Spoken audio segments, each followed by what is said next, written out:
Bonjour, bienvenue dans le JT. À retenir dans l'actualité, un accident particulièrement tragique ce week-end à Caluire. Un jardinier qui intervenait chez un particulier dans le quartier de Vassieux a eu la gorge tranchée par sa tronçonneuse qui, selon les premiers éléments de l'enquête, aurait ripé sur une branche d'arbre. La carotide tranchée, le jardinier est mort avant même d'avoir pu prévenir les secours. Des locataires poursuivis par leur bailleur comparaissaient ce matin devant le tribunal d'instance de Villeurbanne. Il s'agit en fait du premier des 4 procès qui opposeront ces prochaines semaines la SACVEL à 96 de ses résidents, opposés à l'augmentation parfois de plus de 100% du prix de leur loyer. Une remise à niveau tout à fait normale pour la SACVEL, mais une aberration pour la Confédération syndicale des familles qui soupçonne le bailleur de vouloir renflouer ses caisses après de bien mauvaises affaires. On écoute l'avocate des locataires au micro de David Segal. Il faut être clair, les responsables, c'est les membres du conseil d'administration qui ont décidé de placer de l'argent dans des produits largement toxiques au niveau financier. Quand on est responsable, on démissionne. Pour ici, c'est terrifiant. Pour des personnes qui ont très peu de ressources, on se retrouve avec une augmentation de loyer de 140% et de 100% pour l'autre, alors que les appartements n'ont jamais été rénovés depuis 1963 et qui sont dans un état plus que piteux. L'événement en ce début de semaine, c'est aussi le 8e de finale aller de Ligue des Champions qui opposera demain soir l'OL au Real Madrid. Les joueurs madrilènes sont attendus à Lyon tout à l'heure en fin d'après-midi et les deux équipes se succéderont ensuite sur la pelouse de Gerland pour une première séance d'entraînement. OL Real Madrid, presque un classique en Ligue des Champions qui les années précédentes a plutôt bien réussi aux Lyonnais. Mais l'OL demain soir devra se passer de Lisandro Lopez, blessé. Quant à Karim Benzema, il pourrait bien suivre la rencontre sur le banc madrilène. Les Lyonnais se seront en tout cas préparés de la meilleure des façons avec une belle victoire vendredi soir face à Nancy en championnat.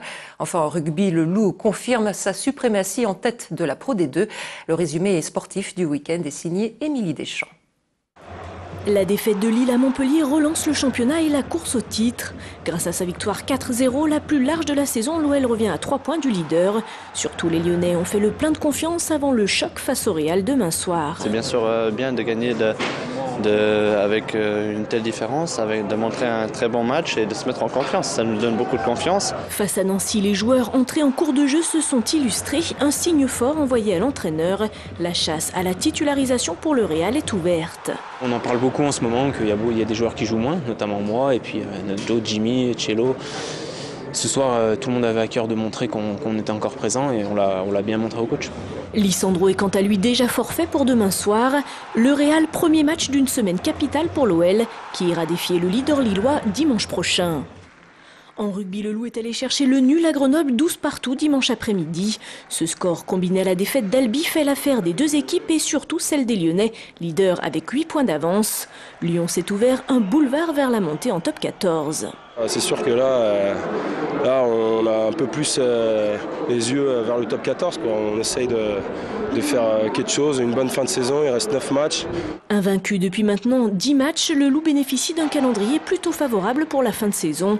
Samedi à 18h30, les Lyonnais accueilleront Aurillac. La Grande Loge de France inaugurait ce week-end ses tout nouveaux locaux dans le quartier des Gratte-Ciel à Villeurbanne. Une cérémonie en présence de nombreux élus lyonnais. Visite au cœur de la franc-maçonnerie, Gérald Bouchon. Une horde de photographes, tels des paparazzi devant une star people. Face à eux, le grand maître de la Grande Loge de France, une des obédiences les plus présentes à Lyon, avec 20, bientôt 21 loges, et un siège désormais installé rue Hénard à Villeurbanne, un temple principal de 300 places et 5 temples de plus petite taille, avec partout les mêmes symboles. Alors vous avez quelques symboles, 2 colonnes qui rappellent les colonnes qui étaient placées devant le temple du roi Salomon, et puis vous avez le soleil et la lune qui sont au-dessus de nous. On cherche à allier dans une loge maçonnique la raison, l'intelligence, qu'on peut figurer peut-être par le soleil, et l'intuition, l'imagination, qui serait plutôt figurée par la lune. À Lyon, il y aurait 6000 frères. De nombreux élus, dont le maire de Lyon, s'avoue franc-maçon. Le raccourci est donc facile. Pour être élu, il faut peut-être porter le tablier. On pense toujours, bien entendu de manière assez banale et parfois péjorative, que le monde politique est fait de francs-maçons et qui viennent en loge pour acquérir un réseau relationnel. Il me semble qu'au sein de la Grande Loge de France, c'est exactement l'inverse. Les frères de la Grande Loge de France acquièrent d'abord des conceptions éthiques, des conceptions de réflexion humaniste, et c'est parce qu'ils ont ces conceptions qui se développent qu'ils vont agir dans la cité. Et il est important qu'ils agissent dans la cité. Le nouveau temple de la GLDF accueillera Salon du Livre et autres expositions pour s'ouvrir sur la ville, où vécurent d'illustres francs-maçons comme Jean-Baptiste Vuillermoz, lequel installa la première loge entre Rhône et Saône en 1753. Et c'est la fin de cette édition. Vos rendez-vous sur TLM, 18h40 la quotidienne, 20h encore du foot et bien sûr l'info avec dès 17h le 3 minutes chrono. Très bon après-midi sur TLM.